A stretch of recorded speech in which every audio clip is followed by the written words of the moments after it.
What that looks like is prematurely hiring a salesperson. Hey, can somebody else just figure this out for me? Or hiring that lead gen company, which we helped agencies with for years and changed our model, which I can get into. Or it's like kind of doing this sales as a hobby thing between one or multiple partners. Hey, we'll come up for air and try to get sales, go back down again into the submarine, come up again and do it again. So those are probably the most immediate things. And then in terms of the what, in terms of like the tactical, that list goes on, but I think it often amounts to like doing things that aren't really proven to work, that you saw somebody else do, that may or may not have any tie to your actual market or situation.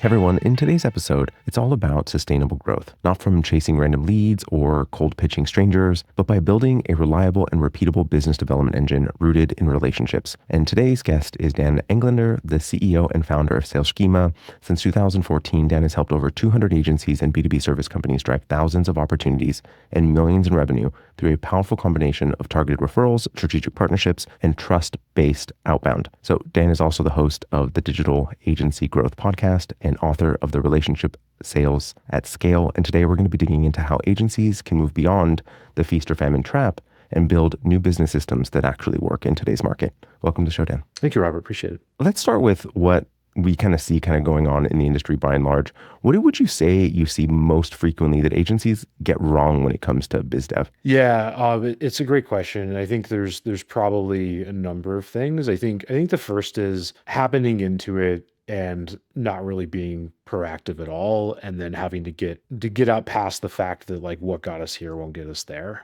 So I think that's the first thing. And then I think a lot of the times people are solving the what problems before they're solving the who problems, right? Or they're solving the who problems wrong, right? So what that looks like is prematurely hiring a salesperson. Hey, can somebody else just figure this out for me? Or hiring that lead gen company, which we helped agencies with for years and changed our model, which I can get into. Or it's like kind of doing this sales as a hobby thing between one or multiple partners. Hey, we'll come up for air and try to get sales, go back down again into the submarine, come up again and do it again. So those are probably the most immediate things. And then in terms of the what, in terms of like the tactical, that list goes on, but I think it often amounts to like doing things that aren't really proven to work, that you saw somebody else do, that may or may not have any tie to your actual market or situation. So that's kind of a few high level things I see. I think the last one that you mentioned is quite astute and also leads to one of the other things you said, the kind of who component of it, right?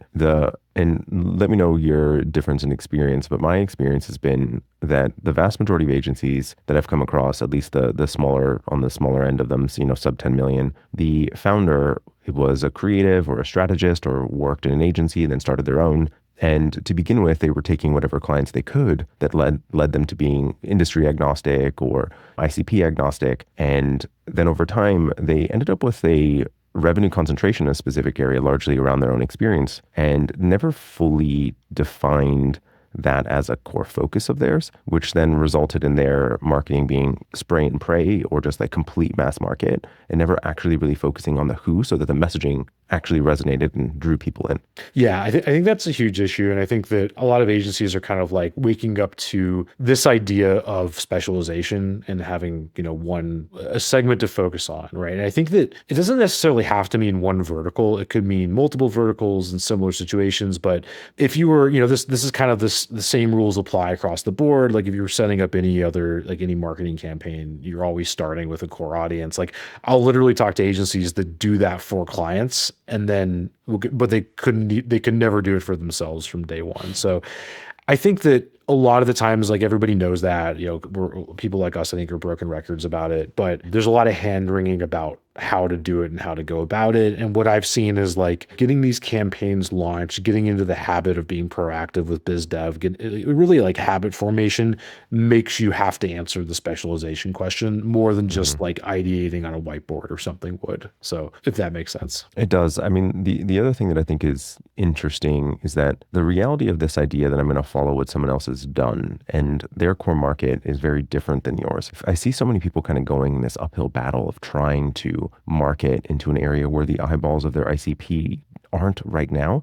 So it's like you're screaming into a void. Like I'm not really sure what it is exactly that you're doing until you're clear as to where they spend their time. It's like if I were to market to a contractor, like a general contractor, they're more out in the field and email is not going to really work for them, you know? Whereas a white collar worker, that might be more of a channel to leverage, or LinkedIn might be, but it's just realizing who and where your ICB kind of lives. Yeah, and to kind of add to that, I think that in a lot of ways, agency owners and other owners of like let's call it boutique complex service businesses have Hmm. been sort of sold a bill of goods or just really neglected in the market, right? And I think that a lot of the times what you see are like SaaS products and tactics and consultants that are focused on relatively mass market situations, whether that's Hmm. selling software or commoditized agency services, SMB focused programs.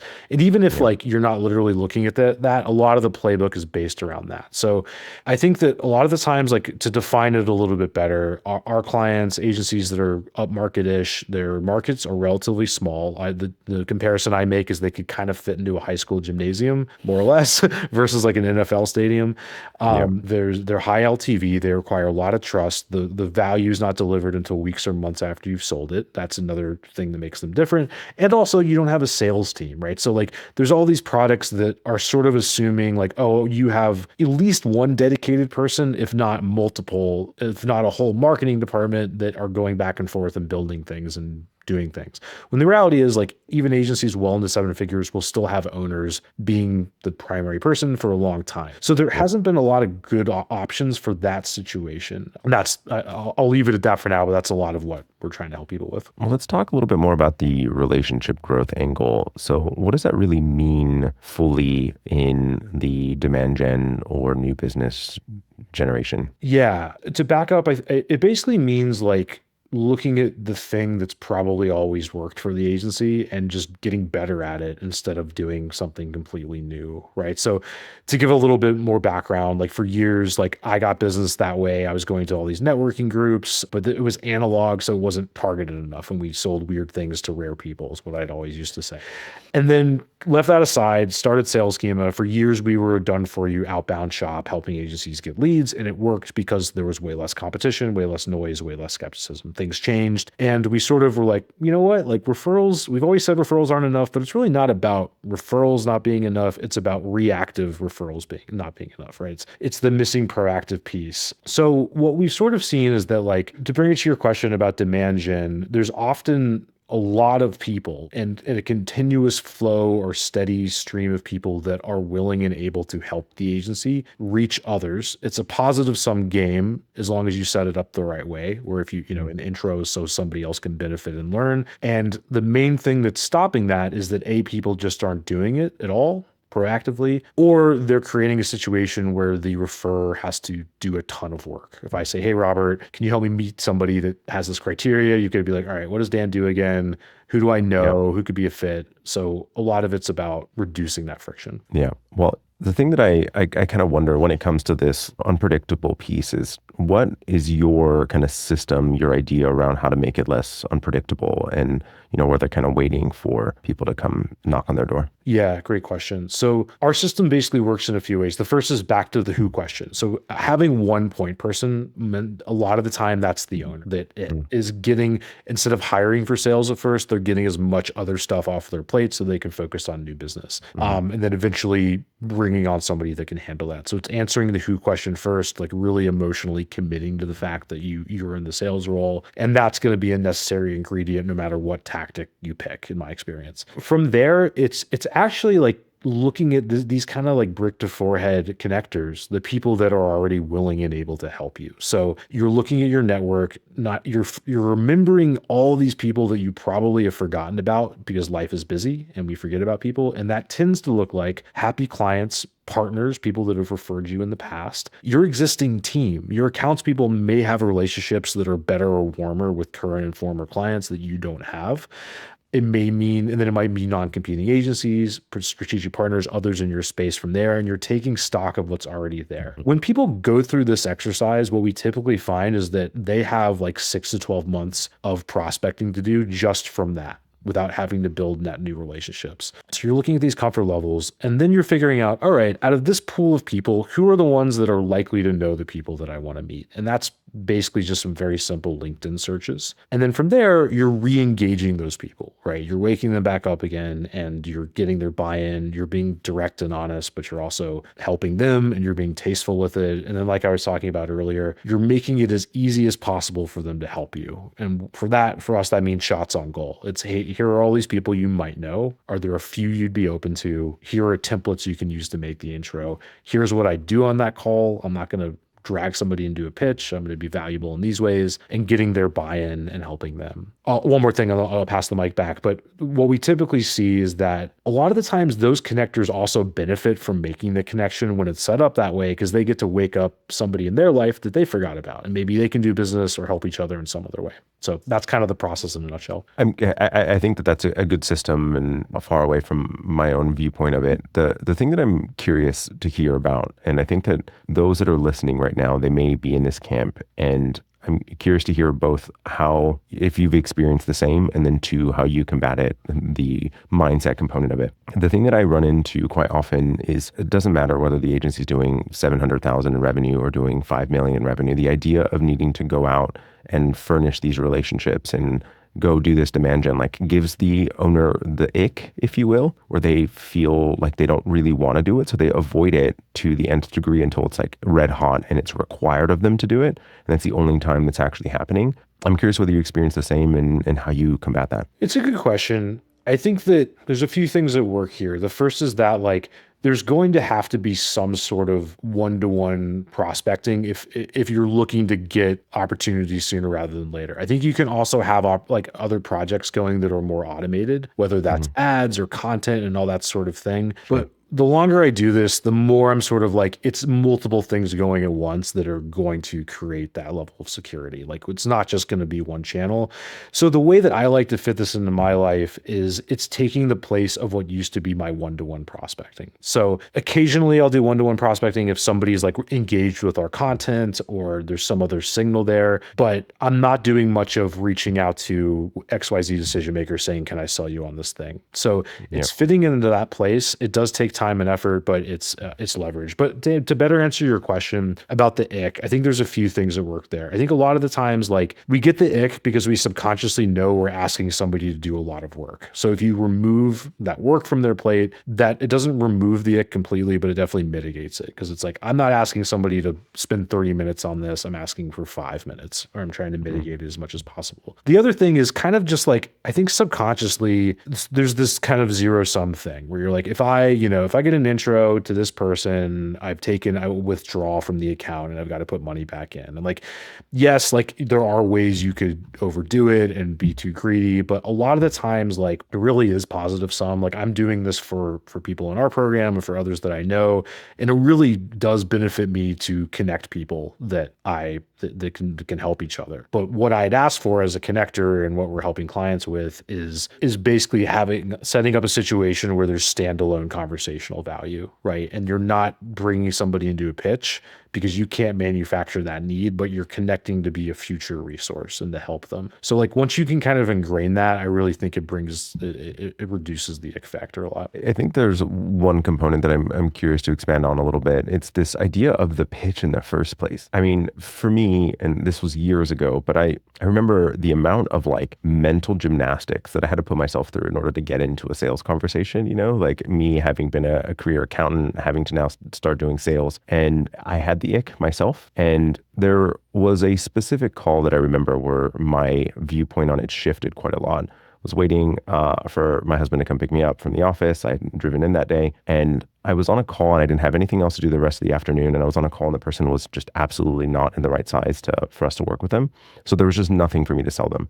And so I was like, well, I've got the 30 minutes. I'm just going to go ahead and pour into this guy, and gave him just loads of value. And ultimately it was this like shift in my own view of, shouldn't be pitching anyone. Like, this idea that I need to convince someone of anything. If we were able to convince anyone of anything, I mean, I don't think that we would have the segmentation between the GOP and the Democrats at the moment, right, in the US. And people just are not convinced of things. And so if you remove the idea that you're pitching anything, then it changes how you feel about the entire system. What are your thoughts on that? I couldn't agree more. And I think that that's becoming much more important, right? Where it's like a lot of the times with, the agency world, there's this sort of order taking approach where it's like if you don't have an immediate need from somebody, you don't really know what to do in that situation. So I think that a lot of agencies, if they, instead of thinking of it as like having to balance all these things in your head, if you can think of it as like, how could I share this perspective and leave somebody in a better place? It just takes the pressure off and makes everything easier. And then you're probably going to end up closing deals from it. So I think it's sort of like, if there's an immediate need, then yes, you're going to be doing some version of selling. And that requires,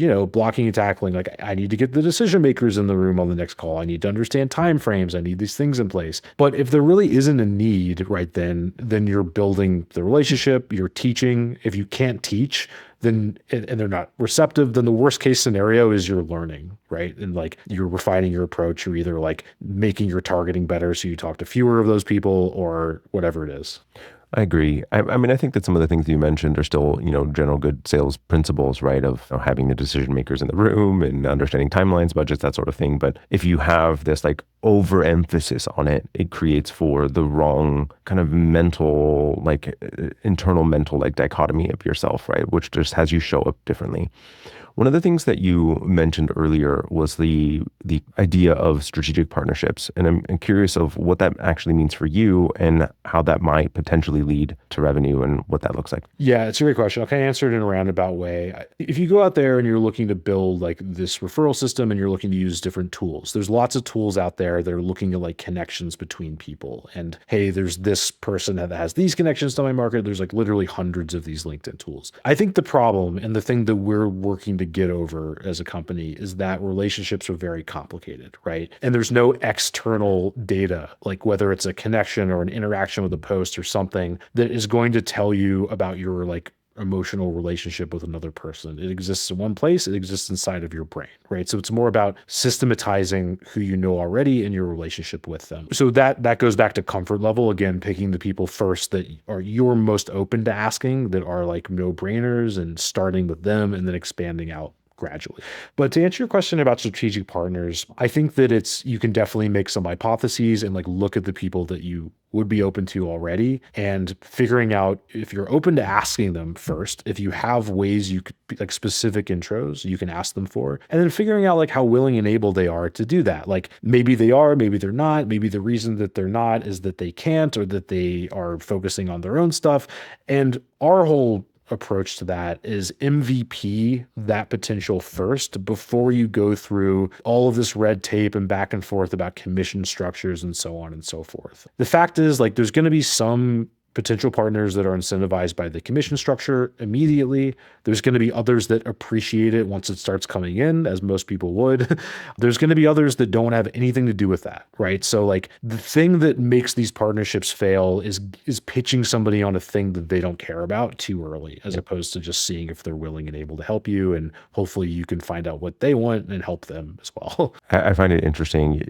So I'm the last on your list of I don't care. In fact, I don't accept the commission kind of kickback stuff. And when someone is approaching me for that relationship and they're trying to convince me of it, or they start with that, it just completely shuts down the conversation on my side. And the thing that I also find quite interesting around these like initial networking conversations is that more frequently, and this is the advice I give to clients too, when you're having these initial like networking relationship conversations, is actually don't say a whole lot. Ask about that other person, because the person that is going to be actually a useful relationship to build and foster is going to be someone that's going to stop at some point and then ask about you. But if you continue to ask questions and they just continue to answer and they never ask you anything about yourself, like they are purely in it for themselves and they're not going to help you, and you're barking up the wrong tree. And it very quickly puts people into two camps of someone that's a genuine human that cares about the other person on the other side of the Zoom call or the other side of the table. Do you have any opinions on that? Yeah, I couldn't agree more. And I think that one of the things that we teach is like, this is a high touch, high leverage approach. Like this is not supposed to be super automated. But the good news is you're not getting on like 100 of these connector calls a week. You might be getting on a few, and you're sort of sussing these things out soon. So the people you're picking are people that you're coming to the call with ideas for helping them from the outside looking in, starting with them, like learning a bit more first, and then talking about the potential intros you might want right before you get to anything else. And that's, yeah. And then what tends to happen, and I think this is kind of just like a law of nature, is you get this, you get this 80/20 effect where you're going to have some of these calls that go nowhere. And then it's going to kind of level out with a small handful of people that are these strategic partners that are constantly sending you business. They're warm connections. They're more likely to close. And we didn't invent this dynamic. Like, I think if you look at probably the biggest B2B service firms on earth, that's how they essentially scaled. Like, yeah, a lot of them did a lot of different things, but the strategic partnership angle at these highest levels is huge. And if you look at Silicon Valley, like it gets to the point of being kind of absurdly incestuous where they're just trading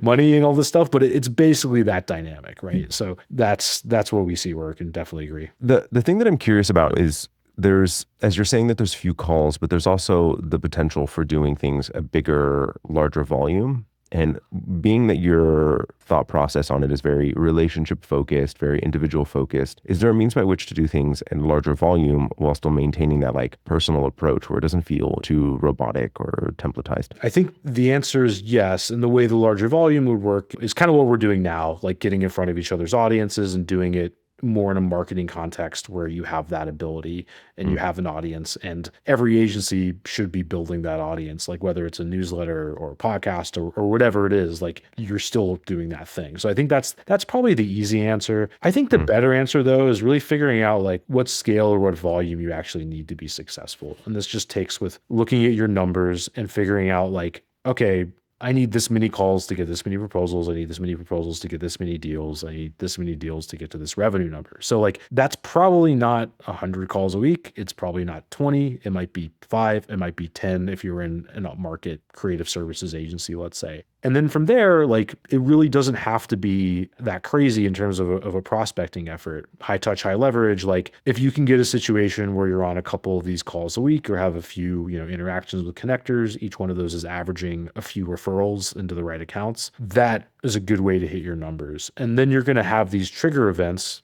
like 30 days into a project, happy client, then you're going to the client and asking for referrals. Then you might have a new partner in your world that you met at a trade show, et cetera. And then that's another way to like kind of continue this process and so on. But overall, like it sounds like work, and it is, but it's a much more chill prospecting approach than like anything I've tried. It's at least half of like the leads we get are from this approach and me having interactions that are pleasant with people and getting intros, as opposed to go away. I get 100 of these emails a day, which is what we used to do. Yeah. I mean, I at one point with cold email years ago, got someone sent an invoice over for wasting their time. And it was something I ended up printing out and putting up on my wall because I just thought it was hilarious. It was quite a funny retort. One of the things that like, I think that is interesting that you mentioned is the numbers component. And I would say that I wonder whether it's an effect of the amount of marketing that is going out there. Like if I were to scroll on Instagram right now, I'd probably get 6 or 7 agency-based advertising that's telling me about how much leads I'm supposed to do, and this like preposterous offer where they're going to guarantee this many leads in this much time, and they're going to do everything for me, and they're going to also brush my hair. And I think it's creating for this like belief system for so many agency owners to believe that the number one thing that they need to be accomplishing is gaining greater lead volume. And frequently when talking with people, it's like, no, you don't. You have one of two problems. Either you're just not consistent enough of the activity that you're doing to maintain the lead volume that you have that allows for you to generate the revenue, unless you're looking to grow substantially. And most are not looking to 3x their business overnight, right? They're wanting consistent, stable growth. Or they more have a sales positioning problem than they actually have a lead gen problem. I'm curious on your view of that. The first part of your question, talking about like the mass amount of tactical stuff, let's just say, I won't say a bad word, on LinkedIn, it is based on these kind of like the most ubiquitous offer, or the thing that those companies are going to be able to find the most opportunity in, which tends to be down market because there's just more market there. So so a lot of this is like the fancy clay AI thing that's going to get you 100 leads a week, when it's like there's not even that much market to work with. So one thing that I encourage people to do, it's very easy. You can use like LinkedIn. Sales Navigator does make it easier. Is like just map out what your approximate TAM is, or you could use Claude for this. Like define, look at your best clients, put that into Claude, be like, how many companies in my geography are really out there? And then just work backwards and be like, how many of them can I foreseeably reach, even if everything's going perfectly? And the idea of that being like 50 people a week from most markets is just insane. So like most of us already know that that's kind of a stretch. I might have lost the second part of your correct. Oh, leads versus positioning. So this is where I think the tracking does matter, and is helpful, right? To figure out like what part of your funnel needs the work. The problem is a lot of us are either tracking nothing or we're in CRM hell and we're tracking all this stuff that doesn't really matter. So what I like to do, and I do this in my own business, is like it's a simple spreadsheet. It's laps, it's leads, appointments, proposals, sales. Basically, leads are just new people entering your world or people putting up their hand. Appointments, self-explanatory. The rest is self-explanatory. And from there, it's kind of like getting like, when you go to the doctor, they're not necessarily just saying you should have this BPM or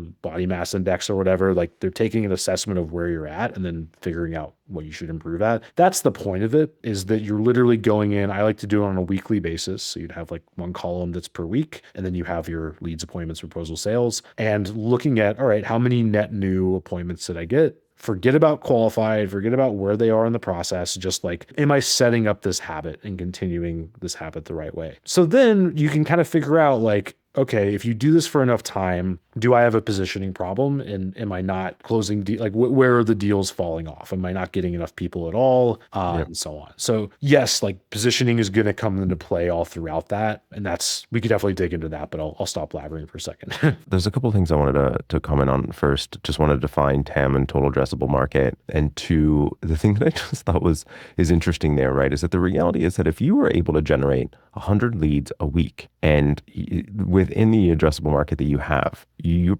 going way too wide in the first place. Like the way that you're going about it and the way that you've defined your ICP to begin with is probably wrong, if that's even a possibility for you. So if that is what you're going for, I would slow down and take a hard look in the mirror to think about that a little bit. And the way that I view marketing, and I don't know that this is my original idea, probably isn't. I saw it somewhere years ago. And the like traditional marketing funnel where it's like larger at the top where you're bringing your leads in and then that slowly trickles down into like a smaller number, I don't actually think works that way in the modern world. I think it's more small at the beginning and then small at the end with this like big bag of people in the middle, where it's like your contact list, the people that are aware of your name, they're not really ready, they're listening to the podcast or they're watching YouTube videos, and then they forget about you for 3 or 6 months, and then they run into another problem, and then they rediscover you, and now they're ready, they've been stuck in that problem for long enough, and they're ready to pay to get rid of it. And it's, how do you think about your marketing more as an ecosystem of information that allows someone to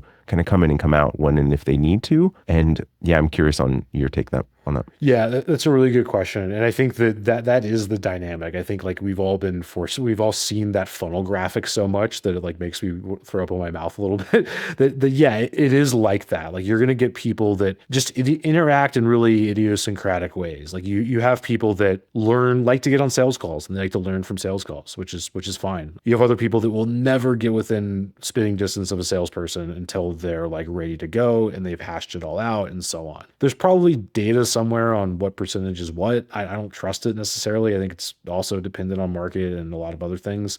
So I do think there's something to that like big bag in the middle concept. The other part of your question with getting people, sorry, can you say the last part again? I lost it. The first piece that I was saying was the reality of having, if you're able to generate 100 leads a week within your addressable market, that your addressable market is probably defined incorrectly. Yeah, for sure. So I think that this is one of those things that like people are being force fed these tactics that are at odds with where most agencies are going and really with like what most agencies need to do to be successful. And that's really getting towards specialization, both because it's what you need to do to differentiate and also because it's like that's where the alpha is, I think, in a world of AI. Like if you can get your website done or your ads done or all this stuff with either like an outsourced freelancer pretty easily or with AI or with all these things. And also like you've got a lot of perspective from there, then like what you're kind of buying with the specialization is like the security, is like knowing like, oh, this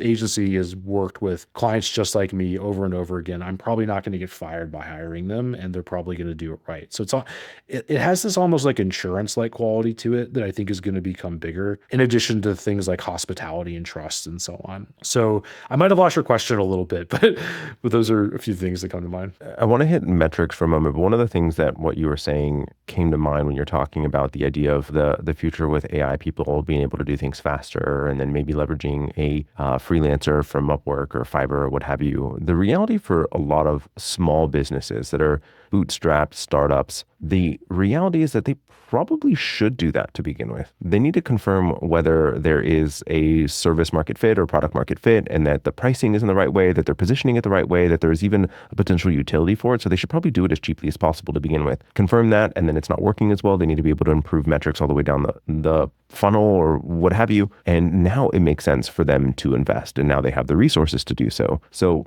the reality of like, even within the market that you're looking at, is what is the segment of it that you're actually focusing on? And if you're trying to compete in a future world against the Upworks or the Fivers or against AI, really, you're in a pretty hard place, and you need to be more strategic. You have to be more of an advisor. There has to be a whole lot more trust that's being built with your prospective clients, or you are going to be in a very pricing pressure-oriented future market. It's already here, frankly, but anyways. Yeah, I definitely agree. And I think there's probably agency owners listening that are like, well, my mid-market CMO client's not going to hire somebody on Fiverr. And like, obviously that's true, but they might be like one cocktail conversation away from finding about the agency that's 50% lower priced that is doing that on the back end, right? And that's the thing to be ahead of. And I think the answer to that isn't just race to the bottom price lowering or necessarily like going full AI, although there's a lot of economy there, but it's more like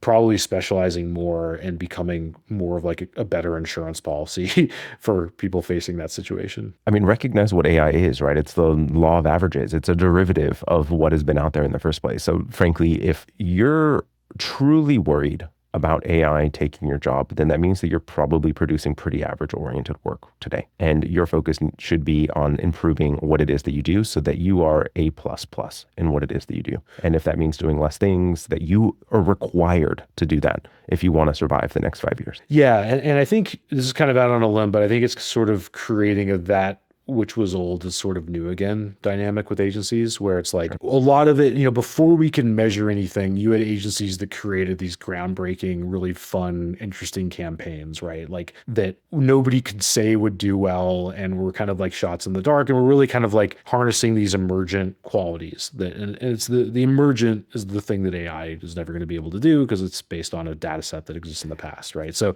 I think that as much as you can get back to that, the better. Agreed. So, Dan, I think that the conversation today has been really insightful and hopefully has given listeners some direction for agency owners that are listening today and want to start to take the next step in their business development journey and take it more seriously. How can they find you, and what resources do you have that can help them in that path? Yeah, Robert, thank you so much. This was a great conversation. There's 3 ways I can help. Basically, the first is a workshop that goes through our whole referral engine process. The second is my book, Relationship Sales at Scale, and the digital copy of that. And the third, if this is interesting or timely for your agency and you're going after slightly non-SMB clients, let's say, in B2B, would love to talk. And all those resources are going to be on a page called saleschema.com/CAS.